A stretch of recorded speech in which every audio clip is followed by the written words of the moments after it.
mas que você tem que saber é que se um observador está em movimento, tá certo? E ficou alguém aqui, um observador inercial parado, esse observador parado vai ver que o tempo para essa pessoa, quando retornar, vai ser maior do que o tempo próprio que essa pessoa que foi na nave marcou. Então, se essa pessoa que foi na nave, por exemplo, a velocidade próxima da luz, marcou x, quando essa nave voltar, para quem está aqui na Terra, esse tempo passou, dilatou, foi um tempo maior, foi maior do que x. E nós vamos na aula de hoje até ver a expressão, calcular, tá? E mostrar a vocês isso. Por enquanto, para essa questão, voltando lá à questão, eu quero que vocês lembrem o quê? Que pela física clássica, pela física da mecânica, pela física de Galilei, pela física newtoniana, tá aqui, tá? O espaço e o tempo são absolutos, então o espaço e o tempo serão o mesmo para qualquer referencial.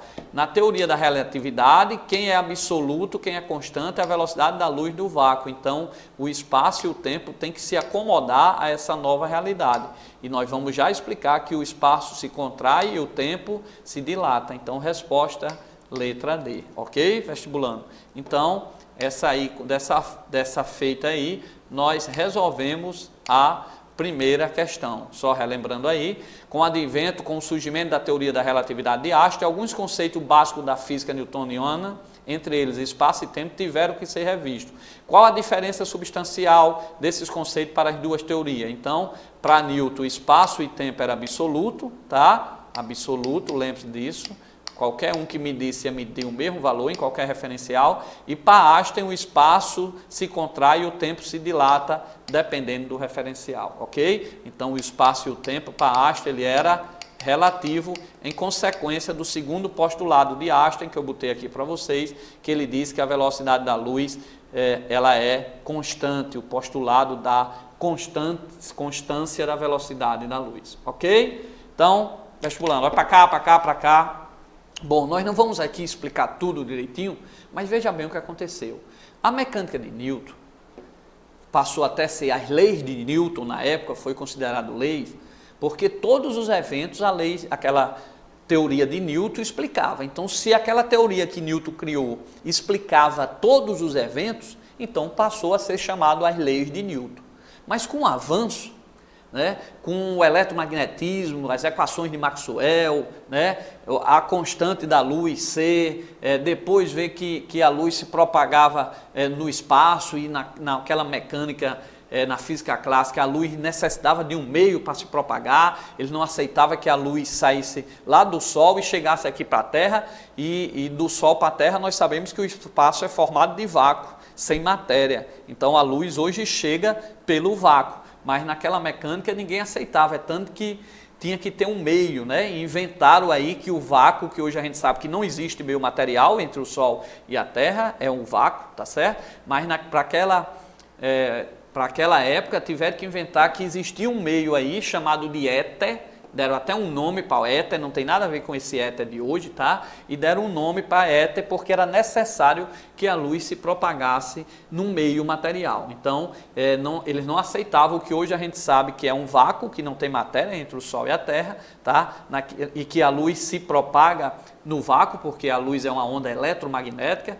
A luz ela é criada através de cargas elétricas que se movimentam lá no interior do Sol, e a carga elétrica em movimento cria uma onda que se propaga no vácuo. Mas para a física newtoniana isso não era possível, então tiveram que inventar um meio que era o éter. E depois, nos experimentos de Michels-Morley, tá? Para mostrar que existe esse meio, eles não encontravam esse meio, tá? E eles não queriam abandonar, tinha que ter esse meio, porque a física de Newton vinha funcionando aquele tempo todo. Aquela teoria de Newton ficou, naquela época, como sendo uma lei, as leis de Newton. Hoje não é mais, existem as leis de Newton, começaram a falhar naquela época, como eu disse, no eletromagnetismo, e os cientistas foram tentar verificar outras teorias, verificar o que é que estava acontecendo para equacionar as equações de Maxwell do eletromagnetismo, tá certo?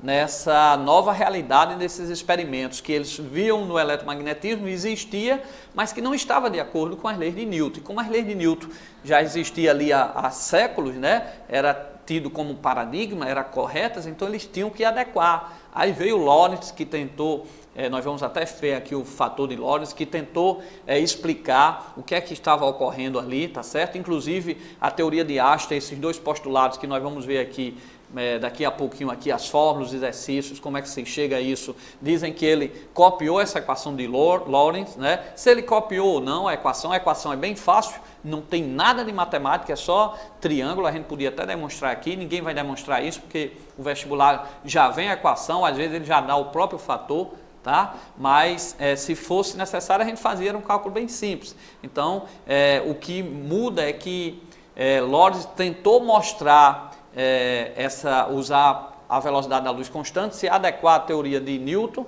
como as coisas davam diferente, ele tentou falar em um espaço absoluto, um tempo verdadeiro, um tempo que não seria verdadeiro, e quem solucionou isso mesmo foi Einstein, que veio com uma outra teoria, com uma outra essência, com outra filosofia, que não tinha nada a ver com o que o físico holandês, o Lorentz, colocou, tá certo? Mas com a mesma expressão, a expressão matemática era a mesma, mas a essência, a explicação era outra. Então Einstein veio com uma nova explicação, tá? Mostrando que a teoria de Newton, né, não explicava, né, não explicava aquela situação, porque ela não seria mais universal, ela deixaria de existir. As leis de Newton hoje elas são erradas, lógico, né?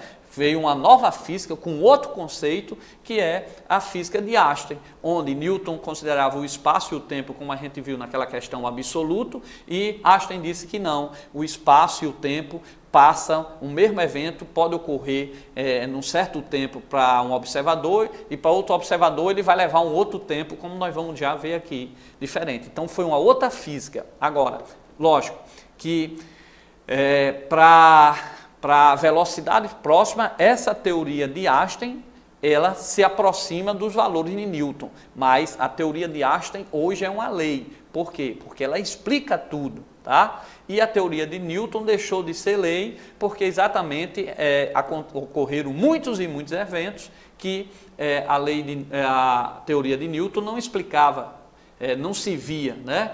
Não formava, não explicava aqueles valores. Então, se uma teoria não explica aqueles valores, então ela cai, tá? Ela deixa de ser lei e vem uma nova teoria. E outra coisa, todos esses avanços que vocês estão vendo aí, de tecnológico e tudo, é exatamente devido a essa nova visão de Einstein e, lógico, outros colaboradores que vieram depois, outros físicos que vieram depois, né, em outros aspectos também da física quântica, né, teve até ponto da física quântica que o próprio Einstein, que na relatividade foi um gênio, na teoria geral foi um gênio, tá? E na física quântica começou a discordar erroneamente, né? E os físicos estavam corretos, e hoje a física está aí avançando, física quântica num patamar bastante elevado, tá certo? Então mostrando assim que a evolução que nós temos hoje é exatamente devido àquelas leis de Newton que caíram fora, e hoje toda essa tecnologia que vocês têm aqui é exatamente levando em conta a relatividade. Hoje todo mundo tem um GPSzinho no carro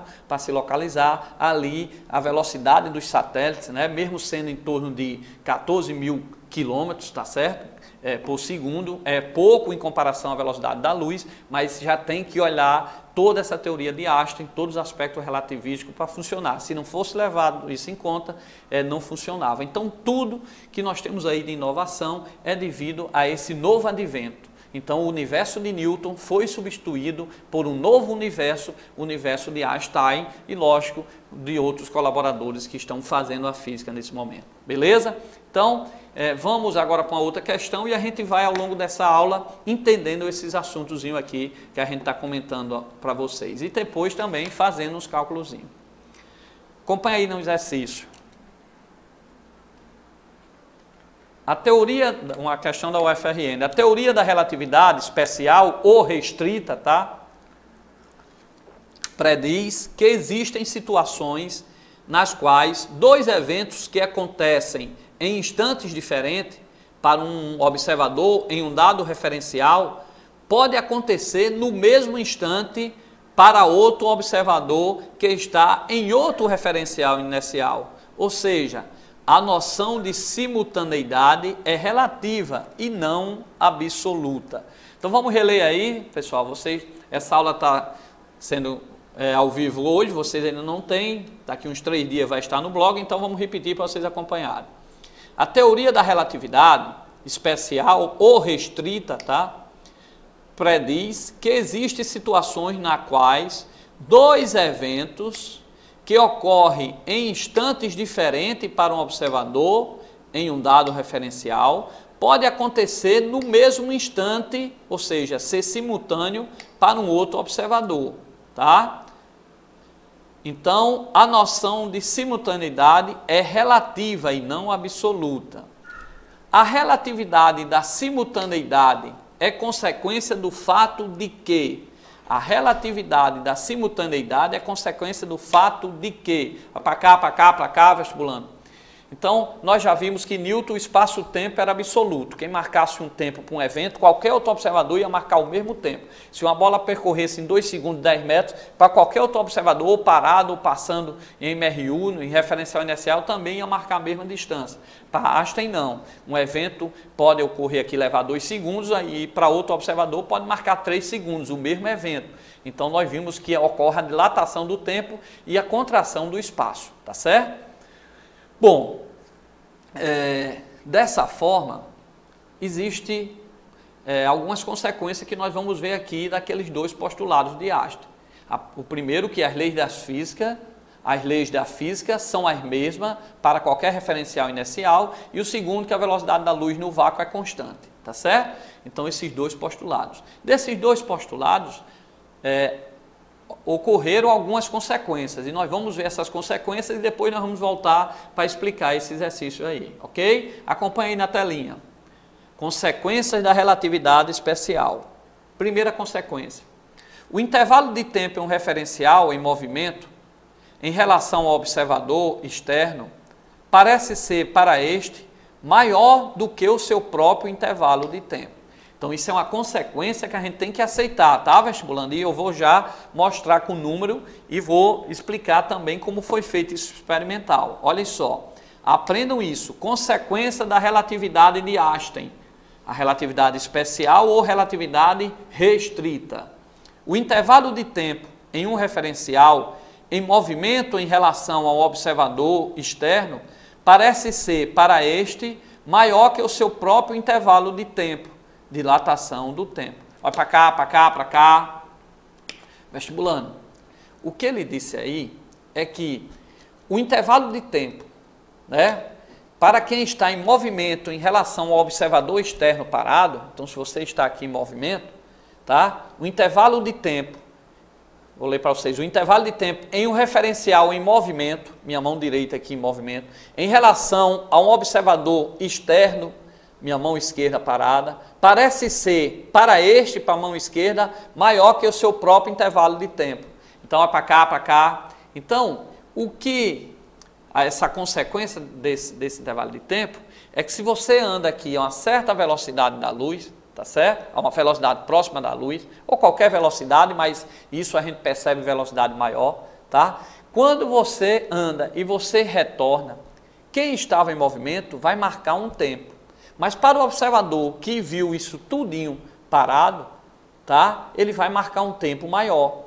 Então, foi o que nós colocamos lá na telinha, chamando de dilatação do tempo, ok? Então, acompanhe lá na telinha para a gente ver a fórmula e depois fazer um exercício.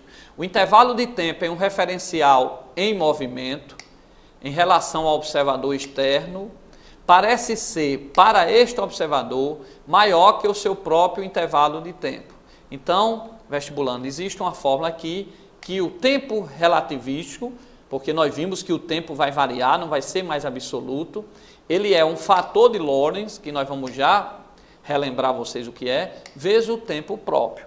Então, o que vocês têm que saber aí é o que é esse tempo próprio na questão e o resto é só calcular o novo tempo. Então, olha só, o intervalo de tempo é um referencial em movimento em relação ao observador externo, parece ser, para este, maior que o seu próprio intervalo de tempo, tá certo? Então, para o observador externo, ele vai ter uma ideia de que o tempo que passou, tá, para ele foi maior do que para quem está em movimento. Então, vai para cá. Já caiu uma questãozinha no vestibular que dizia que os astronautas, isso está no livro aí, de Halliday também, que o astronauta, ele saiu viajando e a uma certa velocidade e ele recebia por hora de trabalho. E ele marcou um certo tempo, voltou para a Terra. Quando ele chegou na Terra, por exemplo, ele viajou durante 4 meses. Quando ele chegou na Terra aqui, foi receber por 4 meses, na Terra tinha passado um tempo maior. Então ele recebeu por tempo a mais, tá?